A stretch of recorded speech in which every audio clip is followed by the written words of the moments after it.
मी सध्या गेवराई तालुक्यामधील हिरापूर या गावामध्ये आहे आणि या ठिकाणी जो बैल बाजार असतो, जनावरांचा बाजार असतो, गाईचा आणि म्हशीचा आणि ज्या दुग्ध जनावरांचा बाजार इथे भरला जातो। पण आता बीड जिल्ह्यामधील जे जनावरांचे भाव, आता जे दुग्ध जनावर आहेत त्याचे भाव वाढलेले आहेत। आपण या ठिकाणी हिरापूरच्या बाजारामध्ये आहेत आणि या ठिकाणी ज्या म्हैस आहेत, ज्या वेगवेगळ्या जातीच्या म्हशी आहेत त्याचे दर देखील वाढले। त्याची काय कारण आहेत हे आपण इथल्या शेतकऱ्यांनी, जे व्यापारी आहेत जे खरेदी विक्री करतात आणि जे शेतकरी या ठिकाणी म्हैस असेल, गाय असेल ही खरेदी करण्यासाठी इथं आलेले आहेत। आपण यांच्याकडनं जाणून घेऊया काय परिस्थिती आहे, काय भाव आहेत म्हशीचे, गाईचे आणि कशा पद्धतीने भाव वाढलेत, काय कारण याचं? हे कारण एकच आहे की पशुमध्ये मोठ्या जनावरांची बाहेरची माहिती आहे, हे भाव फक्त दुधावर वाढतात की म्हशीला 12 लिटर 14 लिटर 15 लिटर विकतं। आणि ह्या मराठवाड्यामध्ये नंबर 1 ला बाजार हिरापूरचा आहे, नंबर 1 ला। महाराष्ट्रामधला घोडेगाव, दुसरा नंबर हिरापूर। हे असताना हे जे बाजार आहे या बाजारामध्ये ह्याची क्वालिटी बघून याचे भाव वाढतील। दुधाचे भाव 100 पुस्तर गेलेत, 90 पुस्तर गेलेत, 80 पुस्तर गेलेत, पण भेसळ दूध सध्याला नाही आता।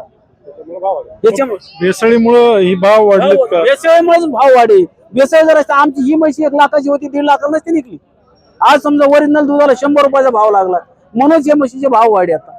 कुठल्या जातीच्या म्हशी या बाजारामध्ये आहेत? या बाजारात प्रत्येक हरियाणाची म्हैस येते, पंजाबची म्हैस येते, चंदीगडची म्हैस येते, आग्र्याची म्हैस येते, औरंगाबादची येते, धुळ्याची येते, नांदेडची येते, तुम्हाला मी सांगतो अजून नगरची म्हैस येते, कोपरगावची, नाशिकची म्हैस येते। या कोल्हापुरापासून आतापर्यंत इथं म्हशी येतात। काय कुठल्या जातीच्या म्हशीची किंमत आणि कशी ठरली जाते आणि त्याचं दूध किती लिटर असतं, काय? सरासरी गावरान जर म्हणलं की 6 पहिला रू असेल तर ती 5 ते 6 देते। आणि जशी दुसऱ्यांदा आपण म्हणतो दुसऱ्या झोप्याची किंवा तिसऱ्या झोप्याची, तसं जसं दुसऱ्या झोप्याला 6-8 लिटर वाढतं, म्हणजे 6चं 8 वर होतं आणि तिसऱ्या झोप्यापासून वाढत जाते, मग 10-11 लिटर दूध देते। त्या जातीनुसार म्हैस लहान आहे मोठी आहे त्या ठोकरपणावर म्हैस दूध काढते। आणि पाहण्याचा दृष्टिकोन काय असतो, कास कशी आहे तिची, 4 बाजूला 4 सड आहेत का, सड 4 बाजूला 4 असले दूध ती काढती 100%, 10 लिटरच्या आत नाही काढी। ही नजर असते प्रत्येक धंद्यावाल्याची हो, व्यापाऱ्याची हो, शेतकऱ्याची हो। आणि हे भाव तर तसंच 2 लाखापर्यंत म्हैस सध्या। 2 लाखाची म्हैस किती लिटर दूध देते? 2 लाख 14, 15 ते 16 अशा पुस्तक। आणि त्याच्यात 10 लिटरची बी म्हैस 2 लाखापर्यंत जाते, पण ते जातीवर अवलंबून राहते, कारण की ती जाती क्वालिटी जशी असेल तशी कवळेपणाला आणि जवानपणाला। याचा भाव वाढण्याचं तर मूळ कारण काय? भाव वाढण्याचं मूळ कारण काय आहे तुम्हाला सांगायचं म्हणजे, एक विषय असा झाला, मुंडे साहेबांची आताची पाठीमागं भेसळीचं बंद केलं।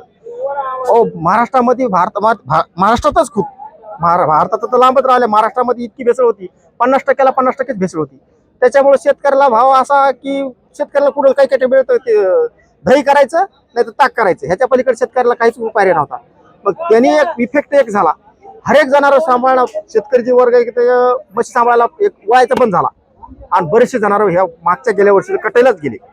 मग कटाईला गेल्यानंतर जनावरांचं प्रमाण कमी झालं, जनावरांचं प्रमाण कमी झाल्यानंतर ह्या सालामध्ये परत मुंडे साहेबांनी ते भेसळ बंद झाली। भेसळ बंद झाल्यानंतर म्हशीचं कटाई प्रमाण कमी झाल्यानंतर पुन्हा हे भाव शेतकरी वर्ग त्याच्याकडे वळाला। भेसळ बंद झाली याच्यामुळे फायदाच झाला, पण बीड जिल्ह्यामध्ये सध्या पाऊस नाहीये, मग शेतकऱ्यांकडनं जनावरांना चारा देण्यासाठी असेल याची कुठेतरी कमतरता भासते। कमतरता हा बघा, पाऊस सध्या ह्या मराठवाड्यामध्ये म्हणायला जर पाहिलं महाराष्ट्रापेक्षा मराठवाड्यात एकदम पावसाचं प्रमाण कमी, 30 ते 35% प्रमाण आहे सध्या। ते बी पेरण्या कुठं माल आहेत तर कुठं नाहीत, कोळीचे माल सुका लागलेत तर काहीचे तरतरीत, म्हणजे भरपूरच पाऊस चालू आहे। पण शेतकऱ्याला अजून ह्याच्यामध्येच आहे, शेतकरी पाऊस पडन म्हणून आशा आहे शेतकऱ्याला, किंवा पाऊस पडन तरी लोक खरेदी करतातच। पण ज्यावेळेस कताईच पाऊस काळ निघून जाईल त्यावेळेस शेतकरी हापला, आज नाही हापणार, कारण की आज पावसाचे दिवस राहिलेत सध्या। त्याच्यामुळे शेतकऱ्याला आशा आहे त्याची की पाऊस पडेल म्हणून आज ना उद्या।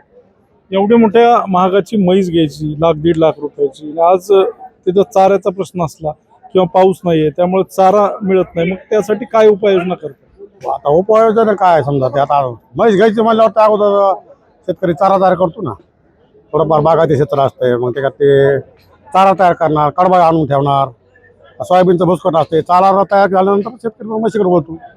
घरचं काय बागायती क्षेत्र असलं तर मग पाण्याखाली खाली जमीन असली तर काहीतरी हिरवा चारा तयार करायचा, जनावरला द्यायचा म्हशीला तयार करून।